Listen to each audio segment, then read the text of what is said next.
नमस्कार दोस्तों, जहाज का निर्माण दुनिया के सबसे बड़े आविष्कारों में एक माना जाता है। लेकिन जरा सोचिए कि एक जहाज एक जगह से दूसरी जगह के लिए उड़ान भरे और बीच आसमान से ही वह गायब हो जाए या दुर्घटना का शिकार हो जाए, तो क्या होगा उन लोगों का जो उसमें बैठे हो। ये सोचकर ही हमारी रूह कांप उठती है।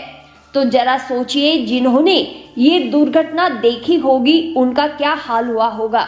जी हाँ, ऐसी ही एक दुर्घटना फ्लाइट 571 के साथ हुई थी। ये दुर्घटना इतनी अजीबोगरीब थी कि इसका इतिहास आज भी पन्नों में दर्ज है। आइए आज के वीडियो में इसी फ्लाइट 571 के बारे में जानते हैं। दरअसल 12 अक्टूबर 1972 को एक छोटा चार्टर्ड जहाज दक्षिण अमेरिका के उरुग्वे से चिली की राजधानी सैंटियागो के लिए अपनी उड़ान भरता है, जिसमें रग्बी खिलाड़ी, उनके परिवार और दोस्तों सहित 45 यात्री सवार थे।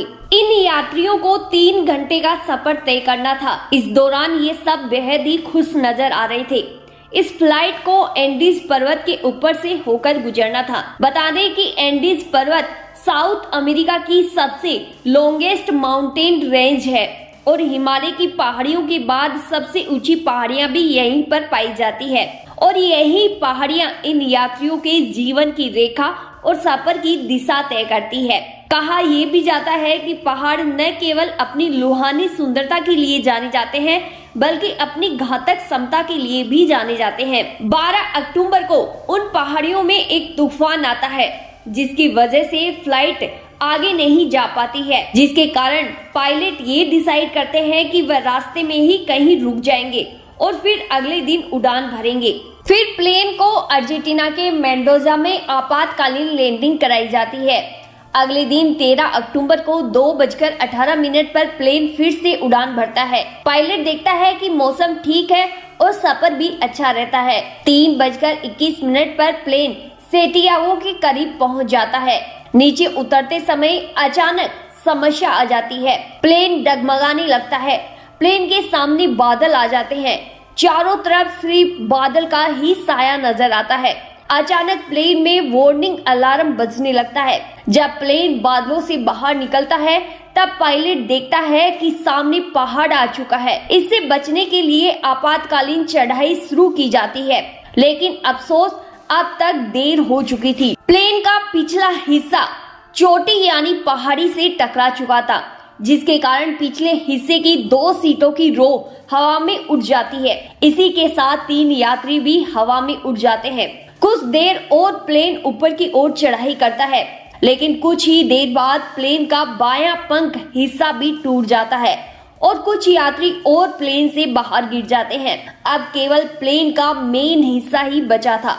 वो भी अंत में एक ग्लेशियर से टकरा जाता है और 700 मीटर नीचे आकर दुर्घटनाग्रस्त हो जाता है। ये टक्कर इतनी भयानक होती है कि प्लेन पूरी तरह से नष्ट हो जाता है।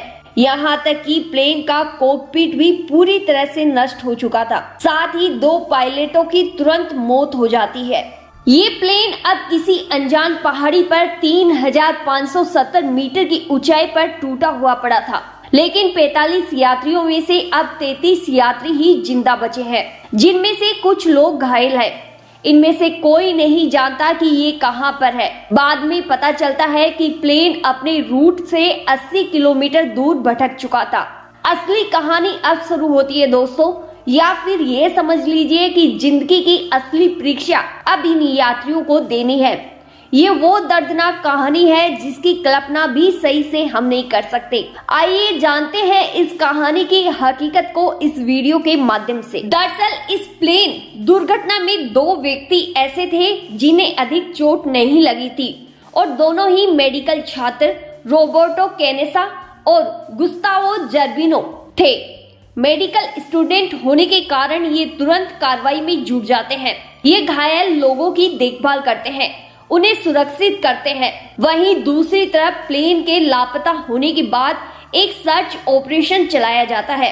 सुबह से शाम तक ये सर्च ऑपरेशन चलाया जाता है, लेकिन कोई जानकारी हाथ नहीं लगती। प्रॉब्लम ये थी कि प्लेन सफेद रंग का था और ये जहां पर क्रैश हुआ था वहाँ चारों तरफ बर्फ से ढके हुए सफेद पहाड़ियां मौजूद थी। ऐसे में प्लेन को ढूंढना बहुत ही मुश्किल भरा काम था। अब बचे हुए लोगों को लग रहा था कि वह कैसे जैसे एक रात यहाँ गुजार ले, क्योंकि अगले दिन तो इन्हें ढूंढ ही लिया जाएगा। इसीलिए उन्होंने ठंड से बचने के लिए क्रैश हुए प्लेन का बचा हुआ भाग इस्तेमाल किया, लेकिन इसी बीच 5 लोगों की और मौत हो जाती है। अब केवल 28 लोग ही जिंदा बचे होते हैं। अगले दिन 14 अक्टूबर 1972 को अर्जेंटीना, चिली और उरुग्वे के 11 जहाजों को फिर से सर्च ऑपरेशन में लगाया जाता है। इनमें से कुछ जहाज दुर्घटना स्थल के पास से भी उड़ते हैं, लेकिन अफसोस वो देख नहीं पाते।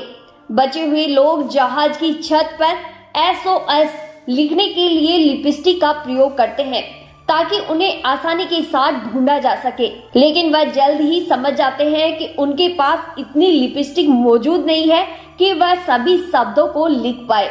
फिर वो कोशिश करते हैं कि अपने सामान यानी सूटकेस से एक क्रॉस बना दे ताकि खोजकर्ता उन्हें देख पाए, लेकिन जल्द ही एहसास होता है कि उनकी ये कोशिश भी फेल हो गई है और ऐसे ही ये पूरा दिन बीत जाता है।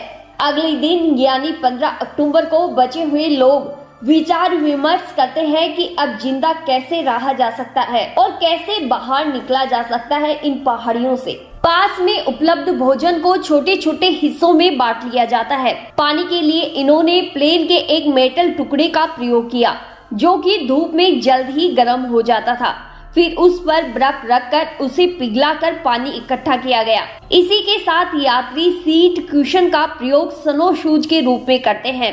वहीं ठंड से बचने के लिए सीट कवर में मौजूद ऊन का इस्तेमाल किया जाता है। अगले दिन यानी 16 अक्टूबर को पेराडो नामक यात्री कोमा से बाहर आता है, लेकिन जैसे ही उन्हें पता लगता है कि उनकी मां की मौत हो चुकी है और उनकी 19 वर्षीय बहन सुजाना गंभीर रूप से घायल है, वह कैसे जैसे अपनी बहन की देखभाल करते हैं, लेकिन 8वें दिन वो भी दम तोड़ देती है। अब केवल 27 लोग ही बचे थे।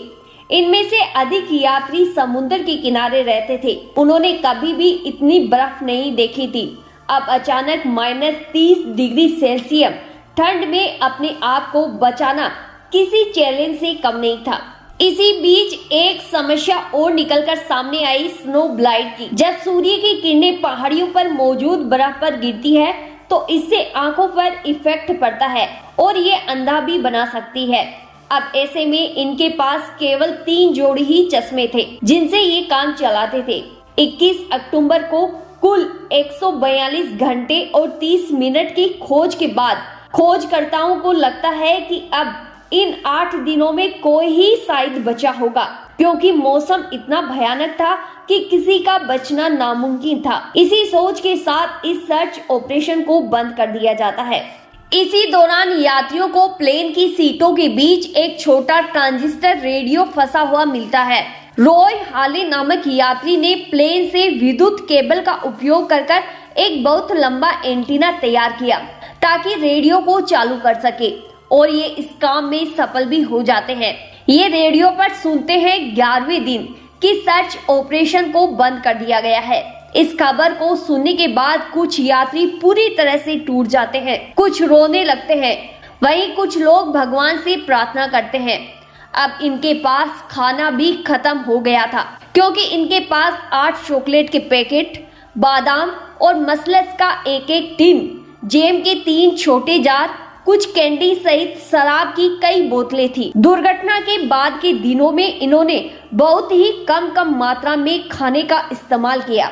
यहाँ तक कि पेराडो ने एक चॉकलेट से ढकी एक मूंगफली को 3 दिनों तक खाया। ऐसा करने के बाद भी इनका खाना समाप्त हो चुका था। ग्लेशियर या बर्फीले पहाड़ों में दूर दूर तक कोई भी पेड़ पौधे या जानवर नजर नहीं आ रहे थे ताकि उनको खाकर भूख शांत की जा सके। अब तमाम रास्ते बंद हो चुके थे। जब ये भूख से तड़पने लगे तो इन्होंने ऐसा किया जिसे सुनकर आपके होश उड़ जाएंगे। जी हाँ, इन्होंने जिंदा रहने के लिए अपने दोस्तों और परिवार के सदस्यों के मर्त शरीर को खाने का फैसला किया, क्योंकि इन्हें जिंदा रहना था। इसीलिए ये दुर्लभ फैसला लिया गया, जिसमें से कुछ लोग तो कुछ दिनों के बाद लोगों के शव को यानी मांस को खाना शुरू करते हैं। दुर्घटना के 16 दिन बाद यानी 29 अक्टूबर को रात को अचानक उन्हें एक आवाज सुनाई देती है और पता चलता है कि भयानक बर्फीला तूफान हिमस्खलन उनकी ओर तेजी से बढ़ रहा है।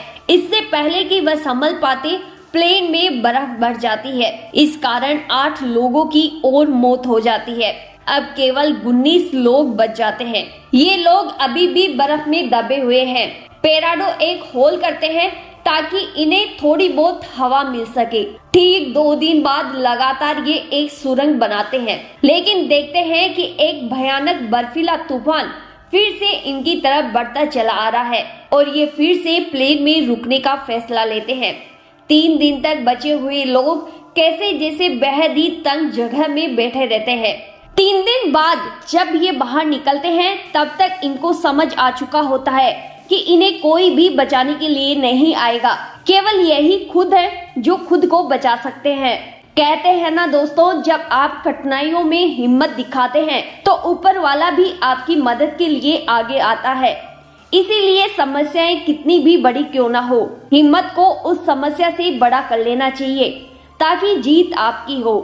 केंसा, पेराडो और विजिटर सबसे मजबूत लोगों में से थे, इसीलिए भोजन के बड़े राशन और सबसे गर्म कपड़े उन्हें दिए गए, क्योंकि यही वो लोग थे जो कोई न कोई मदद या उम्मीद की एक किरण जगा सकते थे। अब सबसे पहले इन तीनों को उस लोकेशन का पता लगाना था जिसमें इन्हें जाना था। प्लेन क्रैश होने से पहले पायलट ने बयान दिया था कि वो क्यूरोको से होकर गुजरे हैं। तब इन्होंने अंदाजा लगाया, हम पश्चिम दिशा में कुछ किलोमीटर दूर चलेंगे तो चिली देश के ग्रामीण इलाकों में पहुंच जाएंगे और ऐसे हमें मदद मिल जाएगी। 15 नवंबर को ये तीनों लोग मदद के लिए निकल पड़ते हैं और कुछ घंटों तक चलने के बाद प्लेन का पिछला भाग इन्हें मिलता है।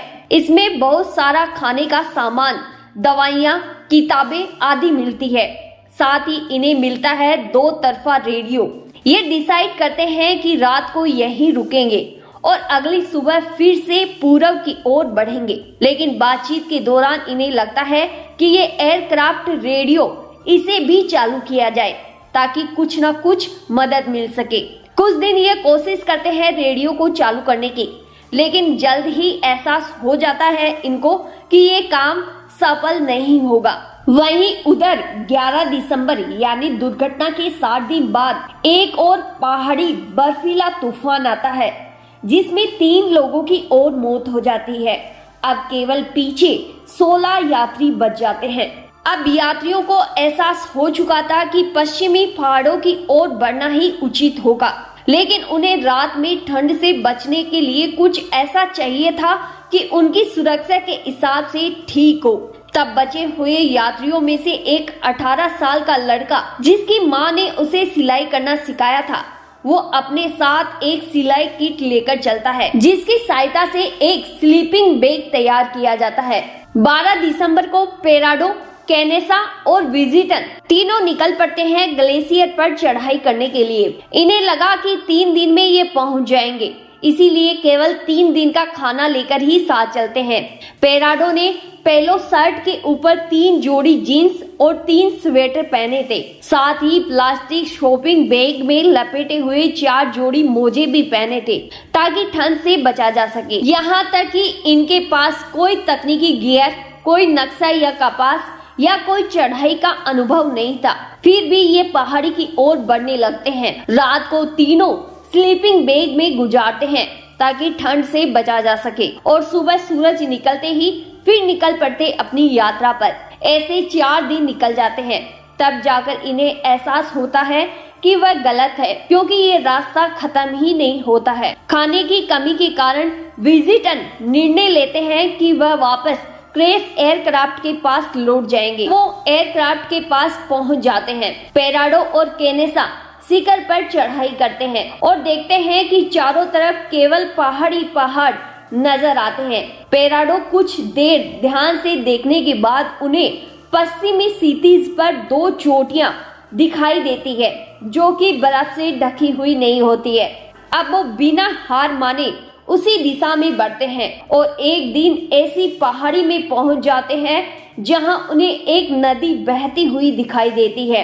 अब ये इनके लिए बड़ी ही खुशी की बात थी, क्योंकि नदी के सहारे वह रास्ता आसानी से तय कर सकते थे। 9 दिन यानी 20 दिसंबर को इन्हें इंसान, गाय आदि दिखाई देते हैं, लेकिन ये पूरी तरह से थक चुके होते हैं, तो ये वहीं लेट जाते हैं। लेकिन इसी बीच इन्हें नदी के दूसरे किनारे घोड़े पर सवार 3 लोग दिखाई देते हैं। पेराडो चिल्लाने की कोशिश करते हैं, लेकिन नदी की आवाज की वजह से उनकी आवाज उन्हें नहीं सुनाई देती है। लेकिन उन 3 लोगों में से एक इंसान पेराडो और केनेसा को देख लेता है और कहता है कि वह कल आएगा।